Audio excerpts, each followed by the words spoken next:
falar de presente para as mamães? Está chegando, ó, só mais uma semana, hein? Ainda dá tempo de você comprar o seu, né, num lugar onde você vai encontrar um presente que evangeliza e que também representa a fé. Não é aqui, ó, o colar, a gargantilha da Sagrada Família, Jesus, Maria e José, nossa família, a vossa é. Lá em casa a gente ensina as crianças a fazerem essa oração todos os dias na hora das refeições e eles rezam, né? E eles sabem, tem lá um quadro de Jesus, Maria e José bem em cima da nossa mesa lá na parede. E aqui está, ó. Você quer andar com a Sagrada Família no seu pescoço para mostrar a sua fé? São os sinais que nós falávamos, né, agora há pouco. Aquele amor que você tem, aquela devoção que você tem à Nossa Senhora, que nós estamos falando hoje com tanto carinho e explicando um pouquinho mais, né, da importância dessa devoção para a nossa salvação, que é um caminho fácil, seguro e prático. E aí você usa essa gargantilha para mostrar como sinal que você ama, que você venera, né, Nossa Senhora, São José e o centro. Quem está no centro? O menino Jesus, que é o nosso Senhor e Salvador. Então você pode adquirir essa gargantilha para presentear sua mãe, sua vovó, sua tia, sua madrinha, todas as mulheres da sua família, inclusive as netas, as sobrinhas, né, as jovens que gostam de andar ali com os adereços. É bom você presenteá-la, não é? Tem um coração, elas vão adorar porque está bem mimoso, tá bom? Você que é mãe e sabe que nós precisamos de ajuda para educar os nossos filhos, nós precisamos de ajuda para sermos mulheres melhores, não é mesmo? E Nossa Senhora nos ajuda. E representando isso está aqui nessa gargantilha que nós vamos usar para dizer da nossa fé com essa mãe que cuida de cada um de nós. Como é que você faz para adquirir? 2 lugares onde você pode entrar e adquirir. Ó. Primeiro, nosso site, que é a loja virtual do shoppingcatólico.com.br. Maravilhoso! Não está saindo de casa, você entra no site, no conforto aí do seu sofá, do seu quarto, da sua mesa, onde você estiver sentado aí, não importa. Entra aí no site, shoppingcatólico.com.br, faz lá, escolhe se você quer dourada ou se você quer na cor prateada, a sua escolha, e você faz a sua compra. Vai chegar na sua casa, no conforto da sua casa, e você vai presentear quem você ama. Outro lugar que você pode adquirir, ligando para nós, 19 3871 9620. Fala com as nossas atendentes no call center e elas vão estar lá perguntando para você, quer dourada ou quer prateada? Aí você fala, eu quero as duas. Estão disponíveis para vocês, então é só você ligar agora para adquirir, tá bom? 19 3871 9620. Sua mamãe, além de ficar linda, vai ficar super abençoada. É só pedir para o padre dar uma bênção aí, tá bom? Deus abençoe vocês. Nós vamos novamente tentar falar com o reverendo, né, Fernando? Isso mesmo. Vamos chamá-lo de novo aqui. Reverendo Jordano, vamos tentar retomar nossa ligação aqui? Vamos embora. Maravilha. Drica, você estava com uma pergunta interessante. Sim, reverendo, nós fomos aqui para o intervalo e ficamos aqui rezando para o sinal ficar firme aí, né, para não cair. Reverendo, eu queria perguntar o seguinte, né? No meio protestante, eu venho, né, do meio protestante e existe essa intriga, essa rixa com Nossa Senhora, infelizmente, mas o pai do protestantismo, que é Martinho Lutero, ele tinha esse reconhecimento a Maria, né? Ele dizia que ele falava da Imaculada Conceição, ele falava de Maria, Mãe de Deus, ele citava coisas como nós nunca vamos conseguir honrá-la como ela merece. Então, de onde é que vem essa rixa, essa intriga que hoje se vive no protestantismo? Olha, não, mas observamos nós vemos que entre eles há apreço especial. A gente vê isso em Lutero, a gente vê vê isso entre os reformadores ingleses, Thomas Cranmer, como Hugh Latimer, a gente vê isso em John Wesley, que foi reformador da Igreja Metodista. Então, nós vemos que, por exemplo, afirmar que Maria era virgem, passou a vida inteira como virgem, como consagrada ao Senhor em sua missão. Então, entre os reformadores havia esse carinho especial por Maria. E, infelizmente, as razões históricas desse processo estão mais ligadas a uma rixa com o catolicismo, uma rixa histórica.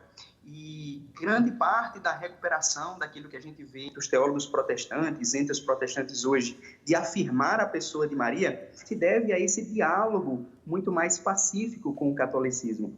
Nos ambientes de muita briga e muito conflito com o catolicismo, existe uma dificuldade realmente em se falar de Maria, justamente para não católico. E na realidade, hoje em dia, como nós vivemos um ambiente muito mais ecumênico, de sermos capazes de conversar e entender melhor um ao outro, nós podemos Maria de maneira muito...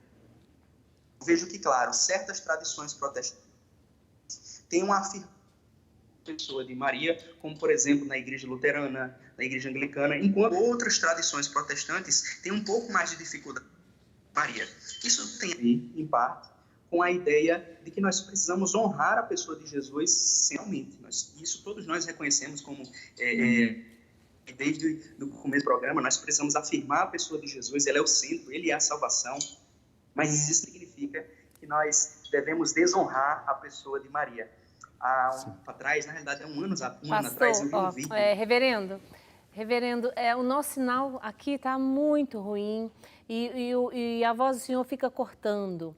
Vamos fazer assim, ó. É um assunto que nós precisamos falar para esclarecer. Vamos pedir para o reverendo Fernando gravar um vídeo para nós sobre esse assunto e mandar para nós, né? Até a gente resolver esse sinal, né? Exato. Eu vou ver se eu consigo fazer com ele uma entrevista, usando, né? E aí a gente traz essa entrevista como matéria, porque eu acho muito, muito interessante. Ele traz um ponto de vista que choca a muitos, né? Porque, de fato, essa rixa de muitos cristãos contra a Virgem Maria, ela não é fiel nem ao próprio protestantismo, se você para pensar, porque nós vemos, você citou Martim Lutero falando, ele citou John Wesley, citou outros, né, que não tinham esse tipo de rixa com a Virgem Maria. Isso foi se desenvolvendo tristemente, uma ferida, né, que foi sendo causada. Mas, Drica, a grande verdade é que quando a gente lê Apocalipse capítulo 12, quando a gente vê ali a descrição da mulher vestida de sol, com a lua debaixo dos pés, a coroa, né? E nós vemos que o dragão persegue a mulher. Sim. A profecia aqui, né, a palavra dragão que o Apocalipse usa é Nahash, né, no hebraico, é a mesma palavra para serpente. Ou seja, a Bíblia ela começa ali colocando, Deus falando, né? Colocando a inimizade entre a descendência da serpente e a descendência da mulher. Exato. E termina lá no Apocalipse citando novamente. Exatamente. Fazendo referência, o Apocalipse 12 faz referência a Gênesis capítulo 3, assim, de um modo concreto. E a mulher é perseguida pelo dragão, perseguida pela serpente e a sua descendência, né? Então, essa rixa para com a Virgem Maria, no meio do pecado da divisão, nada mais é do que uma marca profunda do inimigo de Deus, que odeia profundamente aquela que acreditou na promessa, que foi fiel, que deu o seu sim, e graças a este sim, a salvação entrou no mundo. Ela é a filha de Sião, né? Ela é a depositária das promessas, ela é a arca da aliança que recebe isso e a salvação nos veio através dela. Então, há um ódio mortal do inimigo contra a Virgem Maria. Então, nós entendermos isso da boca do reverendo Jordano vai ser muito importante a gente trazer isso, por isso nós vamos conseguir esse vídeo. É verdade. Nós vemos Nossa Senhora de duas formas, né? Aquela que é a humilde, aquela que é a silenciosa, a discreta, nunca faz propaganda de si. Na Bíblia, quantas vezes cita Nossa Senhora? Pouquíssimas vezes, não é? E então ela nos apresenta aquela menina de Nazaré, que estava lá pronta para casar com seu José, não é? E de repente vem os planos de Deus para a vida dela. Fala, e aí, você vai seguir os seus planos ou os meus? E ela aceita, se submete aos planos de Deus, aquela menininha lá de Nazaré, e dá a luz ao Filho de Deus. E essa mesma menininha doce, né, que estava ali pronta para casar, tendo os seus sonhos de mulher, ela é aquela que esmaga a cabeça da serpente. é aquela que vem em forma de exército em ordem de batalha. Exato. É aquela que vai lutar, é aquela que disse, no fim, meu imaculado coração triunfará. Drica, tudo aquilo que se diz a respeito da igreja se aplica à Virgem Maria num nível muito mais elevado. Porque quando uma palavra de Deus para a igreja, é para mim e para você. Nós somos membros da igreja, ok? Então vamos lá. Se diz que nós, por sermos membros da igreja, nós somos, pelo batismo, sacerdotes, profetas e reis. Eu, pelo meu batismo, sacerdote, profeta e rei, eu vivo o sacerdócio comum dos batizados, profeta e rei pelo batismo. A Drica também. E a Virgem Maria também. Mas num nível incomparável, porque o meu relacionamento com Jesus, o Espírito me regenerou, eu nasci de novo pelo batismo, eu tenho a presença da Santíssima Trindade em mim, mas isto nem se compara ao nível de intimidade vivido pela Virgem Maria, que teve Deus mesmo sendo encarnado no seu ventre. Sim. E viveu profundamente unido a Ele em todos os momentos. Exatamente. Né? Então, assim, ela de um modo muito maior. Aí você falou aqui, Maria é aquela que esmaga a cabeça da serpente. Ora, essa palavra de esmagar Satanás debaixo dos pés foi dada à igreja. O apóstolo Paulo diz assim, e o Deus da paz em breve esmagará Satanás debaixo dos vossos pés. Essa é uma palavra de Paulo para quem?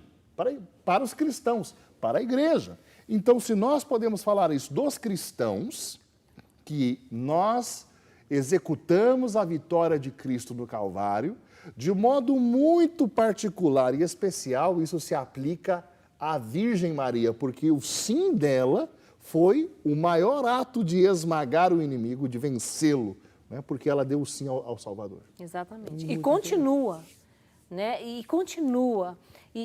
Porque ela está viva. E ela continua com a igreja, caminhando nessa igreja nossa aqui padecente, essa igreja difícil aqui que a gente está vivendo, principalmente nesses tempos, lado a lado conosco, com os seus filhos, dizendo para nós que segurem, fiquem firmes, porque o meu coração imaculado vai triunfar. Acredito nisso piamente, aliás, eu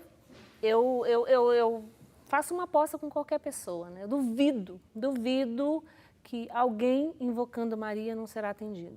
Não existe essa possibilidade, não é? Então agora, Fernando, nós temos várias participações no WhatsApp. Vamos lá, vamos olhar. A gente vai conseguir pegar algumas mensagens, vamos ver quantas nós conseguimos trazer aqui, ó. No ano de 2009, só não tem o nome ali da nossa querida, era o último ano que eu concluí meus estudos. Fiquei de recuperação e fui muito mal na prova, desesperada, não queria repetir.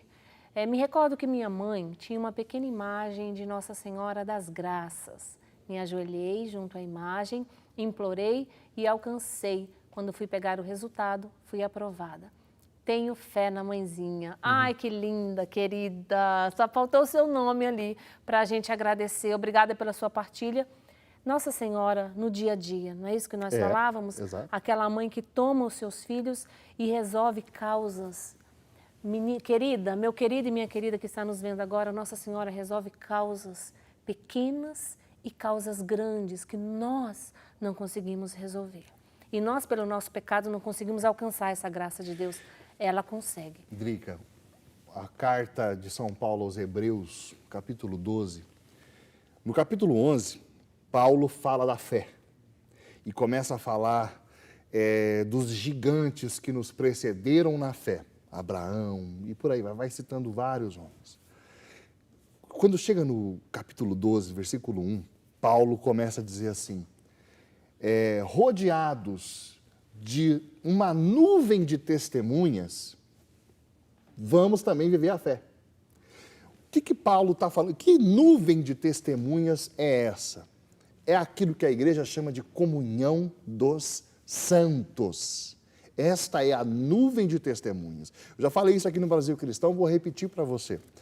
Quando a Sagrada Escritura usa a palavra nuvem, ela tem um significado muito específico e bonito. A nuvem é o símbolo da glória de Deus. Isso se vê quando o Salomão consagra o templo, diz que a casa se encheu de fumaça, a nuvem da glória de Deus encheu o lugar. Quando Isaías, o profeta Isaías, no capítulo 6, tem a sua experiência, que ele vê Deus, ele descreve a experiência como uma nuvem que toma o lugar. Então, isso na cabeça, né, do povo escolhido de Deus já havia este símbolo. Então, Paulo está falando agora que no Novo Testamento, a glória de Deus são os santos, que nos circundam, né? E nesse rodear da glória de Deus, nós entendemos o papel da igreja que triunfa. Nós estamos falando de gente viva, entendeu? Quando Jesus aparece lá no Monte da Transfiguração, ele fala... Com quem que ele está lá, Drica? Com Moisés. Jesus? Exato. Elias. Elias, Moisés. Moisés. Junto com Pedro, João e Tiago. Exatamente. Né? Eles estão fazendo o quê? Conversando. Significa que Elias e Moisés estão vivos. Sim. Então, nós estamos falando de gente viva. Quando nós falamos da comunhão dos santos, nós estamos falando de pessoas que estão vivas diante do trono e diante do Cordeiro. É aquilo que a gente lê na Sagrada Escritura. Se eles estão vivos, eu posso... É muito interessante, né, Drica? Porque se eu falar para a Drica assim, Drica, por favor, reza para mim. Ninguém vai achar ruim, porque você vai... Nós fazemos isso o tempo todo, pedimos, né? Reza para mim, estou passando essa dificuldade. Ô, minha irmã, meu irmão, reza para mim por essa intenção, por um trabalho para o meu marido. Não é assim? Você não liga pedindo oração? As pessoas fazem isso. Protestantes e católicos, o tempo inteiro. E quando a gente faz isso, e quando eu peço oração para a Drica, ninguém vai dizer assim, não, você não pode pedir oração para a Drica, porque Jesus é o único mediador. É verdade. É óbvio que ninguém vai me dizer isso, porque a oração que a Drica faz por mim é por Cristo, com Cristo, em Cristo, ao Pai. Né? E quando nós deixamos a igreja militante para estar na igreja triunfante, nenhuma das missões que nós tínhamos aqui nos é tirada. Nós continuamos partícipes da igreja e continuamos tendo a graça de participar da vida uns dos outros, intercedendo uns pelos outros.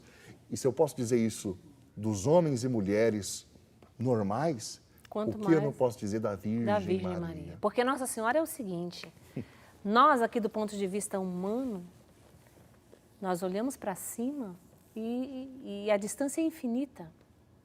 Agora, do ponto de vista divino, nós sabemos, né? Se Deus olha, a distância de Maria para Deus também é infinita. Ela é criatura pequenininha diante de Deus, mas diante de nós ela é grande.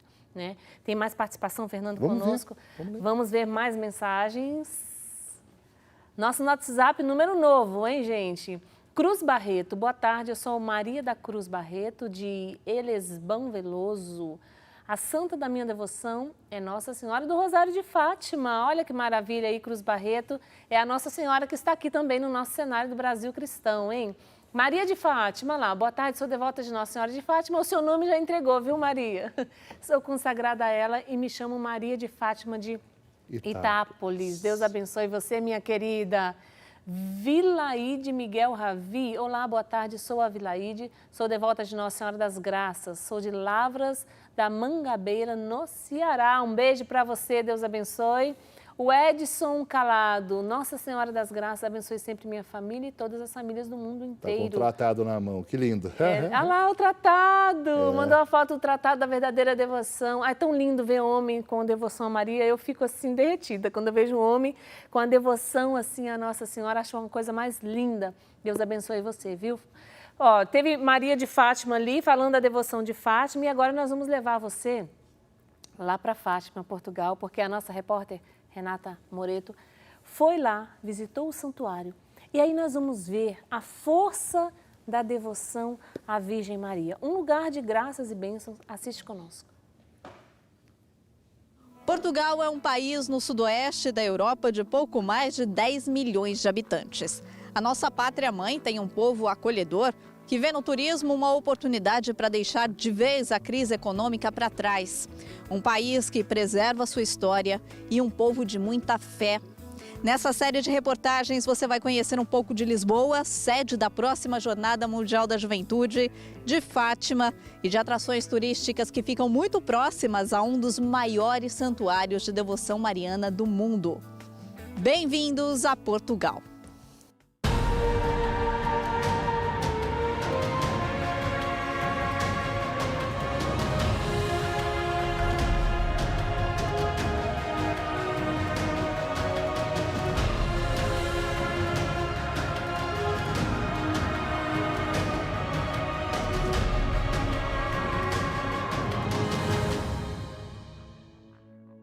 São pessoas do mundo inteiro, guiadas pela fé. Pessoas que vêm agradecer e pedir a intercessão de Nossa Senhora. Que chegam já emocionadas pela mensagem que a Virgem de Fátima deixou com 3 crianças no início do século XX. Estou assim emocionada porque é muito lindo participar de um dos lugares onde Nossa Senhora apareceu para transmitir a sua mensagem para todos nós e pedirmos para que rezássemos o terço e rezamos todos os dias. Lúcia, Jacinta e Francisco ficaram conhecidos como os 3 pastorinhos de Fátima. E foi a eles que a Mãe de Deus se fez presente no ano de 1917. De lá para cá, este espaço, até então chamado de Cova da Iria, começou a receber peregrinações.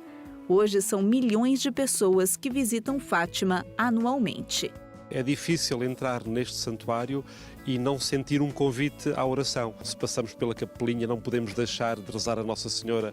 Se vamos à capela da adoração, recordamos imediatamente o convite à adoração que é feito na mensagem de Fátima. O Santuário de Fátima recebe em média 6 milhões de peregrinos durante o ano, que vêm do mundo inteiro. É por isso mesmo que as grandes celebrações acontecem aqui do lado de fora. Mas onde os peregrinos realmente querem visitar é a Capelinha das Aparições.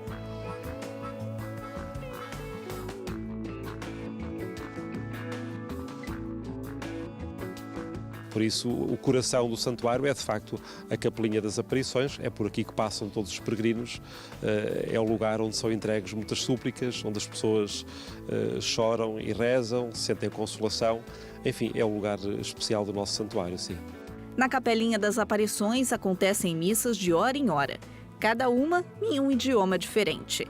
Os brasileiros estão por todo lado, mas os poloneses também são peregrinos assíduos. Talvez porque um certo Papa polonês era muito devoto de Nossa Senhora de Fátima. A imagem de São João Paulo II está representada em lugar de destaque no santuário. No dia 13 de maio de 1981, o pontífice sofreu um atentado na Praça de São Pedro. Anos depois, ele próprio e irmã Lúcia Marto confirmaram que o atentado fazia parte do chamado Segredo de Fátima. Com o aumento do número de peregrinos que iam a Fátima, a Diocese de Leiria decidiu construir uma basílica para abrigar mais fiéis, a Basílica de Nossa Senhora do Rosário. Dentro da basílica estão os túmulos dos pastorinhos, os santos Jacinta e Francisco e da prima deles, Lúcia.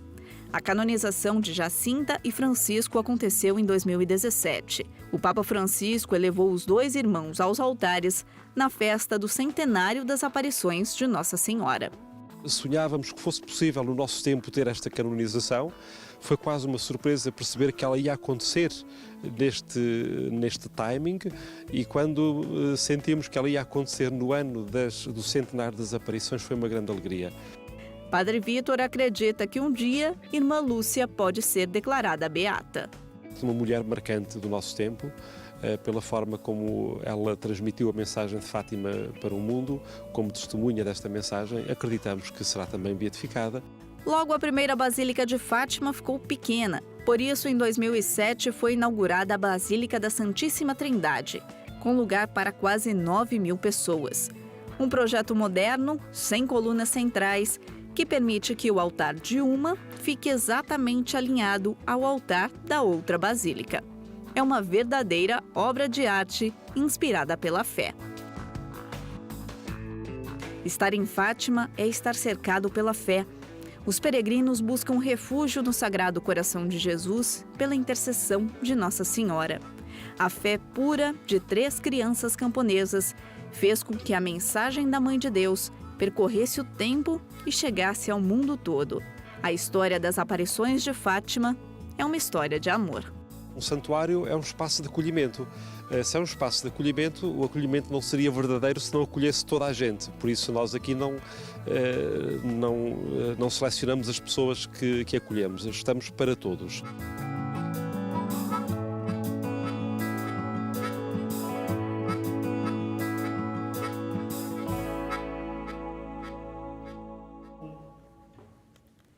Que coisa linda, né? A gente vê 6 milhões, a Renata falava, 6 milhões de pessoas passam por ali. Isso não é à toa. Não é pelos frutos que se reconhece a árvore? Sem dúvida. Então, a devoção à Nossa Senhora, onde ela chega, qualquer cidade, qualquer lugar, qualquer condição social, né? Qualquer grau de ateísmo, paganismo, aquilo se transforma, né, Exato. Fernando?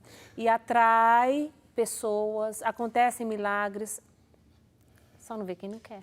Interessante que na época do milagre do sol, todo mundo conhece, né, quando o sol dançou, né, primeiro veio uma chuva, estava o pessoal eslameado, tudo isso, houve o milagre do sol e todo mundo ficou seco, né? E naquela época, Portugal, por uma série de problemas, Portugal estava sem bispos. E um bispo americano estava em Portugal e presenciou o milagre do sol. E ele deixa um relato muito interessante. A descrição que ele faz deste dia é como um novo Pentecostes.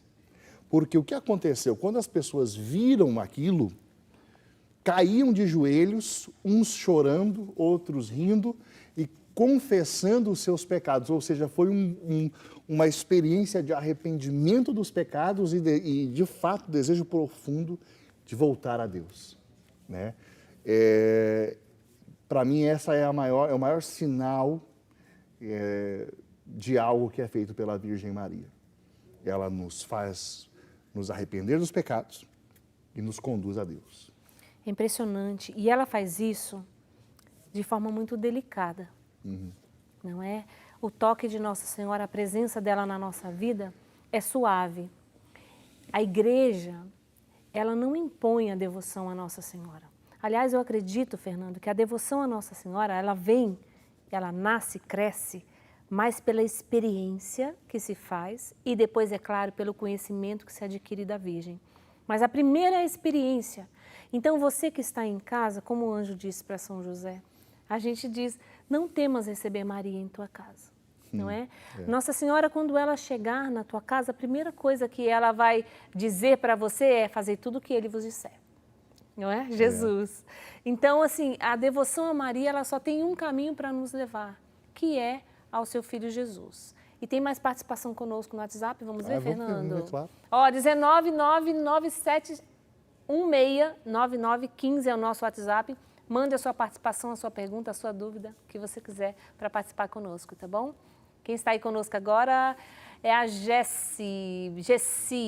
Boa tarde, estou assistindo o programa, sou Maria Gessi, amo Nossa Senhora e quero amá-la cada vez mais. Como faço para consagrar minha família a Nossa Senhora? Pergunta interessante, nós estamos falando da consagração a Nossa Senhora, não é? Se você está falando da consagração, do Tratado da Verdadeira Devoção, essa consagração, ela é um ato, de fato, eu quero explicar assim. Existe, por exemplo, o movimento sacerdotal mariano, né, do Padre Gobi, que tem aquele livro azul que faz os cenáculos nas casas. Ali tem uma oração de consagração a Nossa Senhora. Aqui mesmo, no Tratado da Devoção, tem uma oração de consagração a Nossa Senhora. Mas esse ato de consagração que nós estamos falando de São Luís, você faz um rito para você fazer a consagração. É como Nós, para fazermos a primeira comunhão, nós não frequentamos as aulas, e ali a gente aprende isso e aquilo, ó, você vai ter que ir à missa todo domingo, você vai ter que confessar, como manda a igreja, não é? Então, essa consagração aqui, minha querida, ela também pede de nós práticas. Então, primeira coisa, adquire o livro. Primeira coisa, shoppingcatólico.com.br ou ligue para nós no 38719620 e aí você vai ler e ver como é que se faz a consagração. Porque o próprio livro aqui dentro vai dizer para você que você vai se preparar por 12 semanas. E é incrível, porque primeiro ele vai levar você a se desprender das coisas do mundo, Fernando. Depois um conhecimento sobre si mesmo. Exame e depois de uma veneração e conhecimento a Deus. Então a gente passa por uma conversão tão linda quando a gente faz e pratica os exercícios para a consagração. E aí, depois no final que você fez, né, lá os exercícios, tem as orações, tem a ladainha aqui, tem a coroa de Nossa Senhora. Um sacerdote vai fazer o ato, então, consagrando você e a sua família à Nossa Senhora. Isso é um ato reconhecido no coração de Maria, né? São Luís, quando ele escreveu esse tratado, ele diz aqui no tratado que o demônio não iria gostar muito deste livrinho aqui, viu, Fernando? Ah, com certeza não, né? E aí ele disse que ele ia fazer de tudo para que esse livro não fosse publicado, e de fato aconteceu. Esse livro ficou escondido depois que São Luís escreveu por 120 anos. E só após 120 anos, depois da morte de São Luís, que esse livro foi publicado. E quando chegou na mão, foi uma época onde teve tanto santo para tudo quanto é lado. Sim. Né? Porque Nossa Senhora ela faz isso na alma. O que vale a pena a gente ressaltar aqui que o método de São Luís é um método. Exatamente. Existem vários caminhos, né, de consagração. Por exemplo, vamos lembrar de Nossa Senhora do Carmo, né, de Santo Elias e o escapulário. Sim. E por aí vai. São vários modos de ir a Jesus por meio da Virgem Maria. O que eu acho interessante, são duas coisas, né, que a pergunta da Maria Jessi desperta em mim. A primeira, esta consagração é pessoal. Eu faço. Eu não posso fazer pela minha esposa. Não. Eu não posso fazer pelo meu filho. Cada membro da família precisa fazer o seu caminho e querer. Cada um tem que ser protagonista da sua própria experiência. Mas eu acredito que, a partir do momento que eu sou todo dela, tudo que é meu é dela. Tudo que é meu é dela. Então, se eu sou todo da Virgem Maria e a minha família é minha, a minha família é dela. Então, a minha consagração beneficia profundamente a minha família. Então, você, Maria Jessi, ao entregar-se à Virgem Maria, saiba que tua família passa a ser dela. Exatamente. E ela vai cuidar de cada um. E eu digo mais. Para mim, né, a minha experiência com essa consagração é eu dizendo, eu não posso sozinha, eu não vou conseguir. Eu não vou conseguir chegar no céu. Eu conheço todos os meus defeitos, todos os meus limites, todos os meus pecados, a minha falta, né? O meu desprovimento daquilo que eu preciso. Mas Nossa Senhora, ela vai cuidar desse caminho para mim. Então, é uma ajuda, é uma segurança, uma apólice de seguro. Né? E eu falo isso sem medo mesmo. É algo interesseiro, essa consagração no sentido disso, né? Eu quero o céu e eu quero a ajuda de Nossa Senhora para chegar lá. É esse o interesse, tá bom? Tem mais mensagem conosco participando do nosso WhatsApp, vamos ver? A Lúcia Maria dos Santos. Escapulário, tá vendo? Olha, boa tarde, sou devota de Nossa Senhora do Carmo. Uso o escapulário com muita devoção e amor há muitos anos. Sou de Regeneração, Piauí. Olha, Cidade Nova chegando aqui. Parabéns pelo programa. Obrigada, Lúcia. Obrigada pela sua participação. Continue sempre conosco aqui. Seja bem-vinda. Obrigada pela sua partilha. Porque o uso do escapulário, Fernando, também foi um pedido à Nossa Senhora do Carmo. E ela também fez muitas promessas a quem usasse o escapulário, que estaria sim sobre a proteção dela. Né? Exato, a coraça, né? É muito bonito, de fato é um meio precioso de seguimento de Cristo por meio da Virgem Maria. Existem as promessas, existe sobretudo, a gente fala, né, do escapulário como uma coraça de justiça e de fé. mas ele é reflexo exterior daquilo que está no nosso interior. Sim. Né? A fé viva em nosso Senhor Jesus Cristo. A imitação das virtudes da bem-aventurada Virgem Maria. É isso que faz o escapulário ser esse instrumento tão belo de consagração, Drica. É verdade. Se você está buscando porque às vezes você fala assim, Drica, eu já sou tão devota, eu rezo, mas eu queria mais, eu queria experimentar mais dessa intimidade com Deus, eu queria avançar no meu caminho espiritual, eu queria fazer esse caminho aí, né, que os santos fizeram. Deixa eu ler uma coisa para você que está aqui no tratado neste momento. Se a devoção à Santíssima Virgem é necessária a todos os homens para simplesmente levá-los à salvação, ela o é ainda muito mais necessária àqueles que são chamados a uma perfeição particular. E não creio que uma pessoa possa alcançar uma união íntima com Nosso Senhor e uma fidelidade perfeita ao Espírito Santo sem uma união muito grande com a Santíssima Virgem e uma grande dependência de seu socorro. Olha que coisa linda. Era aquilo, né? O próprio Deus se submeteu a ela. Quem somos nós para não submeter? E é isso que ela vai fazer no nosso coração, nos levar nesse caminho aí de santidade, né, Fernando? Sem dúvida nenhuma, sem dúvida nenhuma. Esse é o caminho, é isso que Nossa Senhora deseja para nós, que a gente possa, através dela, chegar a Jesus. É isso, é o único caminho, né, pelo qual ela nos faz trilhar, Drica, sem dúvida nenhuma. É verdade. Não tenha medo de receber Maria na sua casa. Tem mais mensagem aí, diretor? Ô, gente, enquanto o diretor... deixa eu te falar uma coisa. Tem gente perguntando que livro é esse, Fernando. Vamos falar mais uma vez, então. Esse livro aqui, ele está com essa capa. Ele está com essa capa porque esse aqui é o meu e ele é uma capa dura aqui, porque o outro normal, ele estava todo já feio, amassado. E aí esse aqui fica mais protegido. Esse livro é o Tratado da Verdadeira Devoção à Virgem Maria. Quem escreveu esse livro, Drica? Quem escreveu esse livro foi um santo, São Luís Maria Grignon de Montfort. Né? São Luís de Montfort, que é o nome dele mais comum. Então, quem escreveu esse livro foi um santo, que já está na glória, está vivo e com certeza está lá do lado de Nossa Senhora. E ele teve uma experiência tão grande com a Virgem Maria que ele passou para essas páginas, né? Escreveu esse caminho, né, para nós chegarmos ao céu, um caminho mais rápido e prático. Se você ler esse livro, se você cultivar essa devoção, só de ler o livro você já fica apaixonado. Aí o seu coração vai ficar bem alargado para receber Nossa Senhora em casa. Né? A gente quer um Brasil cristão. É para isso que nós estamos aqui. O programa se chama Brasil Cristão, mais do que um programa. Ele é um projeto de vida, ele é uma missão, não é verdade?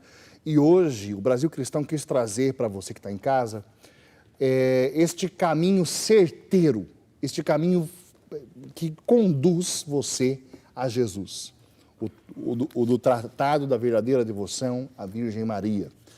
A Virgem Maria, né, e os diversos meios de consagração que nós temos. Nós somos separados para, com ela, servir Jesus. Nós nos separamos para seguir a Virgem Maria em adoração a Cristo Jesus, em amor a Cristo Jesus. É isso que nós fazemos, né? E é importante a gente entender isso. A adoração nós rendemos única e exclusivamente a Deus. A adoração é aquilo que nós, enquanto cristãos católicos, damos única e exclusivamente à Santíssima Trindade. E nós veneramos os santos, os homens e mulheres que seguiram Jesus Cristo e que se apresentam como exemplo de adoradores. E a Virgem Maria, dentre estes, é o maior exemplo, Drica, sem dúvida Exatamente, nenhuma. Fernando. Eu espero que você que nos acompanhou tenha cultivado aí no seu coração tudo isso que nós falamos, que Nossa Senhora interceda para que o seu coração, né, fique inquieto para buscar mais esta devoção. Vamos ler algumas participações e nós vamos rezar depois por todos os pedidos de oração que têm nos chegado aqui. No nosso WhatsApp, vamos ver quem é que mandou mais mensagem. Não dá tempo de ler todas, mas a gente vai lendo na medida do possível. Anderson Dantas, salve Maria, Anderson. Eu tenho devoção em Nossa Senhora das Graças, me chamo Anderson Pedro Silva Dantas, moro em Souré, Marajó, no Pará. Um abraço grande para você, olha ele aí com a imagem. Maria Nunes, olá, boa tarde, minha devoção é com Nossa Senhora do Rosário de Fátima, é a que está aqui no nosso cenário, Maria. Sandra, boa tarde, Drica e Fernando, falo de Souza, na Paraíba. Estou adorando o seu programa. Muito bom falar das aparições de Nossa Senhora. A minha devoção são com quase todas. Nossa Senhora Aparecida e também a Santa Terezinha. Ó, está ali a Santa Terezinha. Obrigada, querida. Luciana Silveira. Uma rosa para Nossa Senhora, bendita entre as mulheres. Beijo para todos. Pede à mãe que o filho atende. Isso mesmo. Meu nome é Luciana, sou de Pinheira, Santa Catarina. Deus abençoe você, Luciana. Obrigada pela sua participação e pela rosa. A Nossa Senhora, viu? Nossa Senhora acolhe. Maria Vilma dos Santos, sempre que estou em dificuldade, recorro à nossa mãezinha do céu para que ela interceda a Jesus por mim e sempre alcance as graças que necessito. Maria Vilma dos Santos, de Brusque, Santa Catarina. Um beijo para você, Maria. Deus abençoe o seu coração, viu? Eu também sempre recorro à Nossa Senhora, porque sozinha eu não consigo de jeito nenhum. Deixa eu acolher também, chegando aqui a nova sócia, Selma Gonçalves dos Santos, de Ijaci, em Minas Gerais. E também os pedidos de oração, vou ler alguns apresentando. Que Nossa Senhora de Fátima acolha nas suas mãos, cada um deles. Maria Aparecida Negreiros, de Camargo, de Campinas, São Paulo, também de Campinas, a Eliana Cristina, de Pelotas, Rio Grande do Sul, a Luaci Ferreira, o Fukiko Okamoto, de Doutor Camargo, no Paraná, Maria Aparecida Diogo, de Goiânia, Goiás, a Joselina Maria, de Pirapena, no distrito de Muriaé, Minas Gerais. E tem aqui a nossa sócia Maria Aparecida Negreiros, de Campinas. Ela disse que gostaria de relatar a experiência que ela viveu com Nossa Senhora. E ela vai contar para a nossa produção, que vai entrar em contato com você, viu, minha querida? Vamos rezar um pouquinho, Fernando, para nós encerrarmos esse dia, essa segunda-feira, onde nós falamos da devoção à nossa mãe querida. Vamos rezar o Salve Rainha, porque de fato a gente experimenta muito a realidade do vale de lágrimas, que é a vida com seus sofrimentos. Mas hoje vamos pedir que a Rainha venha em nosso socorro. Salve, Rainha, Mãe de misericórdia, vida, doçura e esperança nossa, salve. A vós bradamos, degredados filhos de Eva. A vós suspiramos, gemendo e chorando neste vale de lágrimas. Eia, pois, advogada nossa, esses vossos olhos misericordiosos a nós volvei. E depois desse desterro, mostrai-nos Jesus, bendito o fruto do vosso ventre. Ó clemente, ó piedosa, ó doce sempre Virgem Maria. Rogai por nós, Santa Mãe de Deus, para que sejamos dignos das promessas de Cristo. Amém. Amanhã a gente se encontra, programa Brasil Cristão. Amanhã tem catequese sobre os dons do Espírito Santo. Vamos falar do batismo. Amanhã vamos falar do repouso no Espírito Santo. Amanhã eu repouso no Espírito aqui no Brasil Cristão com o Padre Douglas. Até lá.